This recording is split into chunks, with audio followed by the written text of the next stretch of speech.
नमस्कार, भारत 24 देख रहे हैं आप, आपके साथ मैं हूं आयुष सूर्यवंशी। लोकसभा और कुछ राज्यों के विधानसभा चुनाव जैसे जैसे नजदीक आ रहे हैं, वैसे वैसे राजनीतिक सरगर्मियां भी बढ़ रही हैं।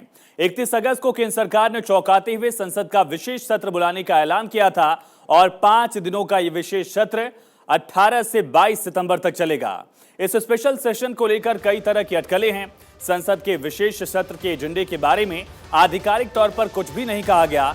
इन सब के बीच महिला आरक्षण विधेयक को भी पेश किए जाने पर संभावनाओं पर चर्चा हो रही है।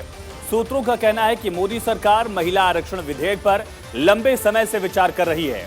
ये न केवल सांसदों की संख्या में लैंगिक समानता लाने के लिए एक क्रांतिकारी कदम होगा, बल्कि लोकसभा चुनाव में बीजेपी की मदद भी कर सकता है। आपको बता दें कि महिलाओं को मोदी सरकार के बड़े समर्थकों के रूप में उभरने के लिए देखा जाता है। आपको ये भी बताएं कि विधायिकाओं में महिलाओं का कोटा लंबे समय से लटका हुआ है। एक ऐसा मुद्दा जिसे आखिरी बार 2008 में कांग्रेस के नेतृत्व वाली यूपीए सरकार द्वारा पेश किया गया था इस पर विधेयक, लेकिन मंडलवादी पार्टियों के कड़े विरोध की वजह से इसे ठंडे बस्ते में डाल दिया गया था। विधेयक को लोकसभा में पेश ही नहीं किया गया। इसे राज्यसभा में बीजेपी और वाम दलों के समर्थन से 2/3 बहुमत के साथ पारित किया गया था। और ऐसे में अब सवाल उठ रहे हैं कि क्या इस विशेष सत्र में मोदी सरकार एक बड़ा फैसला ले सकती है। इसको लेकर लोकसभा में सरकार की तरफ से बिल पेश किया जा सकता है और अगर ऐसा हुआ तो उसका राजनीतिक असर कितना होगा। आने वाले विधानसभा चुनाव, चाहे मध्य प्रदेश की बात की जाए, छत्तीसगढ़, राजस्थान, तेलंगाना और साथ ही मिजोरम के अलावा जम्मू कश्मीर में भी ये चर्चा है कि चुनाव जल्द हो सकते हैं। उसके ठीक बाद दरअसल लोकसभा चुनाव की बारी हो जाएगी और यही वजह है कि माना जा रहा है कि अगर सरकार ये फैसला लेती है तो उसके राजनीतिक मायने बहुत अहम होंगे, राजनीतिक असर इसका बड़ा होगा।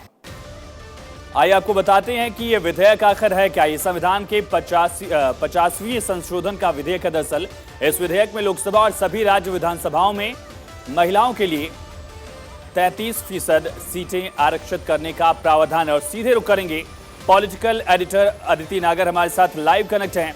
अदिति, क्या संसद के विशेष सत्र में महिला आरक्षण बिल मोदी सरकार की तरफ से लोकसभा में लाया जा सकता है?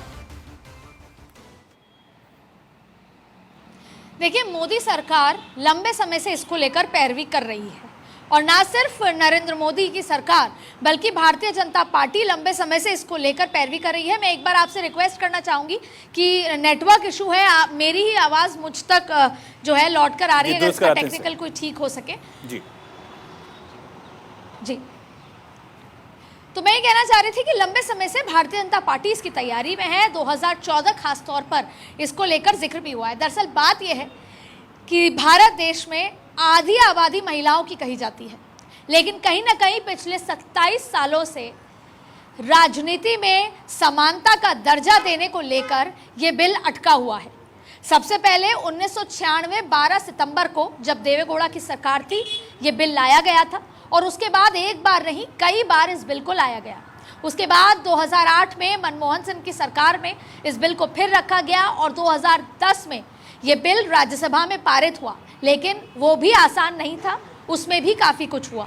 लेकिन अब एक बार फिर, क्योंकि 2015 में ये बिल लैप्स हो चुका है और एक बार फिर जब ये कहा गया कि विशेष सत्र आएगा 18 से लेकर 22 तारीख, देखिए जब भी कोई विशेष सत्र आता है ये कहा जाता है कि वो किसी एक पर्टिकुलर एजेंडा को लेकर है। इससे लगातार ये चर्चा है कि क्या ये वन इलेक्शन वन नेशन की बात है, क्योंकि वो भी उनके मैनिफेस्टो में भारतीय जनता पार्टी के रहा है और महिलाओं के आरक्षण को लेकर बीजेपी कांग्रेस दोनों ही मुखर तो रही है, बातचीत तो करी है, बिल की भी बात करी है, लेकिन ये लागू 27 सालों में अब तक नहीं हो पाया। तो ये मौका होगा नरेंद्र मोदी के पास, क्योंकि अगर हम 2014 से लेकर अब तक की बात करें तो चाहे शौचालय की बात हो और गैस सिलेंडर की बात हो, चूल्हे को साइडलाइन करने की बात हो, स्वच्छता की बात हो, चाहे ट्रिपल तलाक की बात हो, नरेंद्र मोदी के तमाम जो देश में जो जिसके तस्वीर बदलने वाले जितने भी बिल, जितने भी विकास के कार्य थे, वो महिलाओं के सेंट्रिक थे। तो आप अंदाज़ा लगा सकते हैं कि जिसका विरोध पिछले 27 सालों से हो रहा है, वो बिल अगर जो नई वाली बिल्डिंग में घुसते ही पारित होता है या उसको रखा जाता है या उस पर चर्चा होती है, आसान नहीं होगा। तो ये नरेंद्र मोदी की एक बहुत बड़ी, देश की आधी आबादी में नरेंद्र मोदी एक बार फिर जो उनके दिल में अपना घर बन सकते हैं, जिसे कहते हैं ना कि दिल में समा सकते हैं। तो ये एक बहुत बड़ा प्रधानमंत्री नरेंद्र मोदी अगर ऐसा कर देते हैं तो ये बहुत बड़ा गेम चेंजर होगा प्रधानमंत्री नरेंद्र मोदी और भारतीय जनता पार्टी के लिए। और साथ में अगर सामाजिक समरसता के लिहाज से देखें तो वो आधी आबादी जब भी उनको कोई काम दिया जाता है, चाहे फिर पंचायत में, चाहे फिर देश की सबसे बड़ी पोस्ट पर, वो अपना काम बेहतर तरीके से करके दिखाती है और ये मौका है। लेकिन एक बहुत महत्वपूर्ण बात यह है कि अगर 27 सालों से राष्ट्र पार्टी, भारतीय जनता पार्टी और कांग्रेस के होने के बावजूद, उनकी बात रखने के बावजूद भी अगर ये बिल पारित नहीं हो पाया तो कहीं ना कहीं पॉलिटिकल मंशा जिसे कह सकते हैं, या ये भी कह सकते हैं कि पॉलिटिकल इच्छा शक्ति की वजह से नहीं हुआ। और वास्तविकता में महिलाओं को उतनी समानता, क्योंकि आप समझ रहे हैं कि क्या है ये बिल 33% आरक्षण देने का है और उसमें भी 1/3 आरक्षण SC और ST के लिए है। तो ये देश में बहुत ही बड़ा बदलाव करके लेकर आएगा, क्योंकि आज भी चाहे बीजेपी हो चाहे कांग्रेस हो, मैं राष्ट्र पार्टियों की ज्यादा बात कर रही हूं, अगर आज भी ये बिल आता है या आज भी देखें तो केवल 10 से 12% महिलाओं को ही लोकसभा में टिकट दी जा रही है राष्ट्र पार्टियों द्वारा। इसलिए ये बिल आना देश के लिए और जो महिला समानता की बात की जाती है उसके लिए गेम चेंजर होगा। और नरेंद्र मोदी अगर ऐसे, क्योंकि वो इम्पॉसिबल पॉसिबल करते हैं, तो एक ये बड़ी बात होगी जी। लेकिन इसको लेकर बीजेपी की रणनीति क्या दिख रही महिला आरक्षण बिल को लेकर, और खास करके जो एनडीए की बाकी पार्टियां हैं उनका स्टैंड क्या हो सकता है बीजेपी के साथ? देखिए, सबसे महत्वपूर्ण बात है कि बीजेपी के अगर वो लेकर आती है बिल तो इसके पीछे क्या रणनीति है। जाहिर तौर पे नरेंद्र मोदी, पहला इम्पॉसिबल को पॉसिबल करना, दूसरा 27 सालों से जिस बिल को पारित नहीं करा पाए उस बिल को प्रधानमंत्री मोदी हमेशा कहते हैं कि जब 300 से ज्यादा नंबर होते हैं तो कड़े फैसले लिए जाते हैं। लेकिन कांग्रेस भी इस बिल के लिए कभी मना नहीं करेगी। 2008 में उसको उसका सपोर्ट करना होगा, क्योंकि 2008 में मनमोहन सिंह सरकार ये बिल लेकर आई थी। अब सबसे महत्वपूर्ण बात यह है कि तब भी कांग्रेस के यानी यूपीए के जो सहयोगी दल थे उन्होंने इसका सपोर्ट नहीं किया था और साथ छोड़ दिया था। अब सवाल आपको मैं 2010 पे लेकर जाती हूँ, क्योंकि अक्सर ये जिक्र आता है कि आपने जैसा पूछा कि बीजेपी की मंशा क्या है, तो बीजेपी की मंशा पॉलिटिकल एक और हो सकती है। जब महिला सशक्तिकरण, महिला का 33% बिल आएगा और उसमें इंडिया जो आज एकजुट दिखाती है, मैं एक बात, क्योंकि हाल ही में मुंबई होकर आई थी और वहां पर मैंने इंडिया की उस बैठक में कवर करने गई, तो वहां भले ही बॉडी लैंग्वेज बहुत ज्यादा खास नजर नहीं आई सभी लोगों की, लेकिन तीसरी ही बैठक में सीट शेयरिंग पर काफी जोर दिया गया। इसका मतलब एकजुटता और ज्यादा बेहतर हो रही है।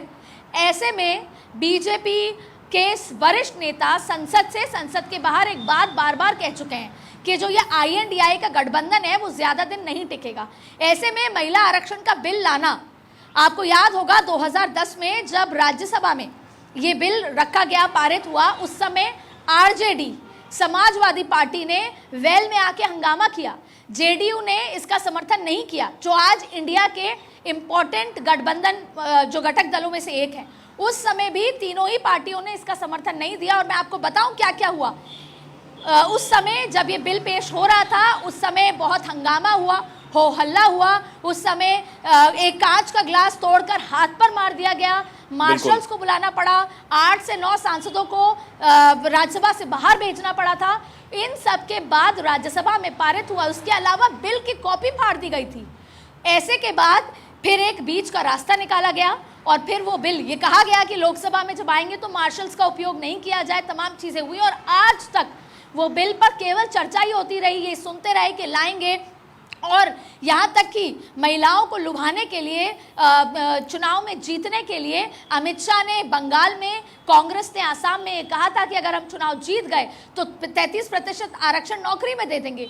तो ये चुनावी भाषा तो चलती रही, लेकिन ये बिल पारित नहीं हुआ। तो सीधा सीधा बीजेपी का एक पॉलिटिकल मंशा हो सकती है इंडिया के अंदर फूट डालने की, क्योंकि बड़ा सवाल है कि कांग्रेस तो इसका समर्थन करेगी, पर क्या RJD समर्थन करेगी, क्या समाजवादी समर्थन करेगी? और इसका वजह भी ये है कि उनका ये मानना है, वो पहले भी कह चुके हैं कि अगर ये 33% आरक्षण बिल आता है तो अर्बन महिलाओं को फायदा होगा, लेकिन रूरल वाली महिला, दलित, पिछड़े वर्ग को फायदा नहीं होगा।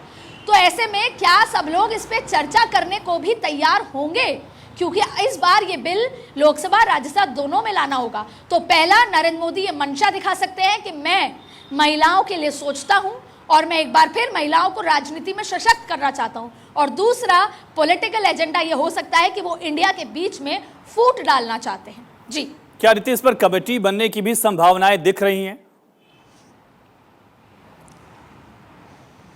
देखिए, दरअसल जैसे वन नेशन वन इलेक्शन में कमेटी बनाई गई, तो संभावनाओं की बात यह है कि दरअसल आप किसी भी बिल को एक तो चर्चा करना जरूरी है, जो आज के हालात में संभव नजर नहीं आता। पिछले 2 सत्र हमने देखे, चर्चाएं ढंग से हो नहीं पाई, यहां तक कि नो कॉन्फिडेंस बिल में भी वॉकआउट हो गया जब प्रधानमंत्री बोल रहे थे। तो सवाल बड़ा उठता है कि जब वन नेशन वन इलेक्शन में एक कमेटी बनाई गई जिसमें विपक्ष भी है, जिसमें एक्सपर्ट्स भी हैं, जिसमें सरकार के नुमाइंदे भी हैं, तो क्या जो बिल 27 साल से अटका रहा उसमें कमेटी बनाई जानी चाहिए? लेकिन हमने जब सरकार से जुड़े हुए और किसी एक एक्सपर्ट से बात की तो उन्होंने ये कहा कि दरअसल अब आगे अगर ये बिल आता है तो होगा ये कि पहले सभी दलों को मिलकर इस पर चर्चा करनी चाहिए और फिर इसको कमेटी में भेज दिया जा सकेगा। और वहां पर जो बदलाव, क्योंकि दरअसल कई इसमें पेचीदगियां हैं जिनके बदलाव की जरूरत है। जैसा मैंने आपको कहा कि कई ऐसे पॉइंट्स हैं जिसमें यह है कि अर्बन महिलाओं को फायदा मिलेगा, रूरल और दलित महिलाओं को नहीं मिलेगा। और एक और बहुत तो इसमें आपने जो सवाल किया वो ये है कि इसको भेजा जाना चाहिए कमेटी में और उसके बाद फिर कमेटी क्या फैसला लेती है, तो चर्चा जरूरी है। लेकिन एक और बात बताऊं कि ये राह आसान नहीं होगी। आज भी भारतीय जनता पार्टी के अंदर ऐसे बहुत लोग हैं, क्योंकि 2010 में मुरली मनोहर जोशी एग्जैक्टली मैं इसी सवाल पर आ रहा था कि बड़े नेताओं ने तब विरोध किया था। अदिति जी, बिल्कुल, तो मैं यही आपसे क्योंकि बीजेपी की भले ही रणनीति हो, देखिए आज के ज़माने में सब पॉलिटिकल लोग किसी भी पार्टी के जानते हैं कि जिस तरीके से 370 से लेकर बड़े बड़े बिल, डीमोनेटाइजेशन से लेकर बड़े बड़े बिल आए, कोई भी विरोध करने की स्थिति में नहीं था और आज भी नहीं है नरेंद्र मोदी अमित शाह की सरकार में। और इसकी सबसे बड़ी वजह है प्रधानमंत्री नरेंद्र मोदी ये जानते हैं कि जब 300 से ऊपर का आंकड़ा दिया है, मैंडेट दिया है, तो ये वो समय है जब हम कड़े फैसले ले सकें, जिसमें हमें किसी पर डिपेंडेंट नहीं होना पड़ेगा क्योंकि हमारे पास आंकड़े हैं। लेकिन 2010 में चलते हैं। 2010 में मुरली मनोहर जोशी ने इसका विरोध किया था। इसके अलावा बहुत सारे भारतीय जनता पार्टी के वो सांसद थे जिन्होंने इसका विरोध किया था। आज के महाराष्ट्र के गवर्नर, उन्होंने भी विरोध किया था। तो ना सिर्फ विपक्ष, भारतीय जनता पार्टी के लोगों ने विरोध किया था। अब फर्ज कर लेते हैं कि भले ही अब कोई भी उस स्थिति में नहीं है कि विरोध करे, लेकिन राजस्थान, मध्य प्रदेश, छत्तीसगढ़, तेलंगाना, इन राज्यों में चुनाव होने हैं।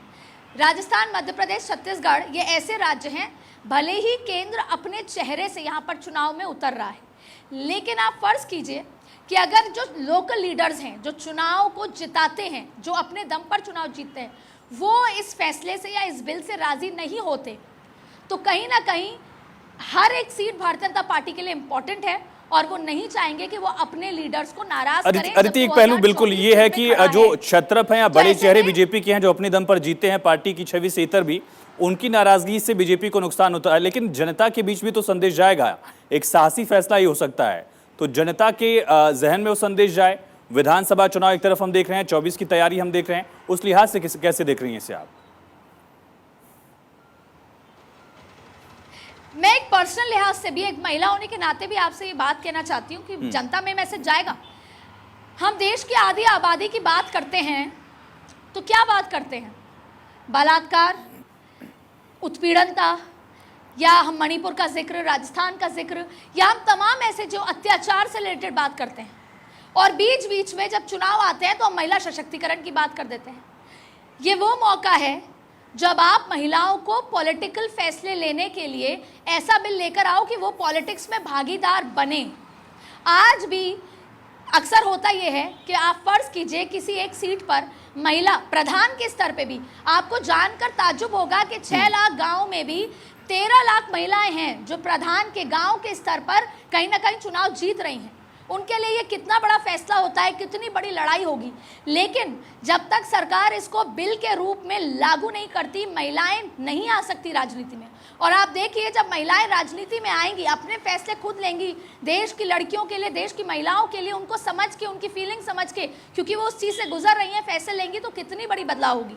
तो सबसे बेहतर बात यह है कि अगर ये कड़ा फैसला नरेंद्र मोदी लेते हैं तो ये इतिहास होगा और ये इतिहास में दर्ज हो जाएगा। क्यों पर 27 सालों से पॉलिटिकल पार्टीज महिलाओं को चुनाव में लुभाने की बातें तो करती हैं, लेकिन फिर भी अभी तक ये बिल पारित नहीं हो पाया और ये बड़ा चैलेंज बीजेपी के लिए होगा, ना सिर्फ विपक्ष लेकिन खुद के लिए भी। लेकिन आपको एक जिक्र बताऊं, मैंने हाल ही में सुबह एक विधायक से मेरी बात हुई, हमने महिला आरक्षण बिल पे चर्चा की, तो उस विधायक ने चौंक कर और थोड़ा सा डर कर ये कहा कि अरे अगर मेरी सीट आरक्षित हो गई तो बड़ी गड़बड़ हो जाएगी। तो कहीं ना कहीं मैंने उनसे कहा कि आप अपनी वाइफ को, अपनी बहन को, अपनी माता जी को भी चुनाव लड़वा सकते हैं। तो वो बहुत सहज नजर नहीं आए कि वो चाहते हैं कि उनकी वाइफ या उनकी माता जी या उनकी बहन चुनाव लड़े। तो ऐसे में देखिए महिलाओं के लिए कितना डिफिकल्ट है कि आदमी ये सीट छोड़ने के लिए राजी हो, अब वो चाहे विपक्ष में हो चाहे पक्ष के अंदर हो। भाजपा के भी विधायक, सांसद राजी नहीं है कि वो सीट छोड़ के महिलाओं को दें, चाहे वो उनके घर की ही महिलाएं क्यों ना हो। तो चुनौती बहुत ज़्यादा है। ये कड़ा फैसला नरेंद्र मोदी को कड़ा दिल करके लेना होगा, क्योंकि नंबर के में, और आपको सबसे ज़्यादा बता दें कि वाईएसआर जिनका सपोर्ट राज्यसभा में चाहिए होता है, या यूं कहें कि बीजेडी जिनका सपोर्ट अक्सर मिल जाता है, तो ये नंबर गेम की बात है। लेकिन ये राह आसान नहीं है, इसमें बहुत सारे बदलाव की भी ज़रूरत है। जैसे ऐसे क्योंकि 27 साल पुराना ये बिल, तमाम चीज़ें 1996 में हुआ, तो बिल में कुछ तब्दीलियों की ज़रूरत है। पर हम यही उम्मीद करते हैं कि अगर ये बिल आता है तो ये देश की दशा, आप ये मानेंगे कि बांग्लादेश में भी ये बिल पारित है। बांग्लादेश जैसे और यूरोप की बहुत सारी कंट्रीज़ हैं जहाँ पर महिला आरक्षण 50% तक है, 33% से ज़्यादा है। तो अगर भारत को सही मायने में तरक्की और विकास की राह पे जाना होगा, तो जिस समानता की हम बात करते आए हैं वो समानता का एग्जाम्पल देना होगा। तो ये बिल बहुत ऐतिहासिक होगा अगर नरेंद्र मोदी, और देखिए नरेंद्र मोदी ऐतिहासिक काम करने और उसको स्थापित करने के लिए जाने जाते हैं। और जब आप ओल्ड बिल्डिंग से नई बिल्डिंग के अंदर एंटर होंगे तो इतिहास गवाह होगा कि इस तारीख को ये बिल रखा गया और उस पर ये चीज़ हुई। तो वापस मैं आऊँगी कमेटी पर बात रखने के लिए कि संभव हम उम्मीद यही करते हैं कि सारे पॉलिटिकल पार्टीज पे चर्चा करें, बातचीत करें, और उसके बाद अगर कोई बदलाव की ज़रूरत है तो उसका रिकमेंडेशन दें। फिर ये बिल कमेटी में चला जाए, कमेटी में इस पर डिटेल्ड मंथन हो, डिस्कशन हो, कुछ बदलाव की ज़रूरत हो तो वो बदलाव हो कि वापस ये बिल आए। और जो 27 साल से लंबा पेंडिंग बिल है वो महिलाओं के उत्थान के लिए, देश की आधी आबादी जिस पे केवल अत्याचार से लेकर उत्पीड़न की ही बात होती है, आज उनके सशक्तिकरण की बात देश के लोकतंत्र के मंदिर संसद में होनी चाहिए। लेकिन वो अकेला कोई भी नहीं कर सकता, कोई अकेली पॉलिटिकल पार्टी नहीं कर सकती। देश की जितनी पॉलिटिकल पार्टी हैं उनको साथ एक जगह आकर चर्चा करनी होगी। जी, तमाम जानकारी के लिए, इस बातचीत के लिए अदिति आपका बहुत शुक्रिया।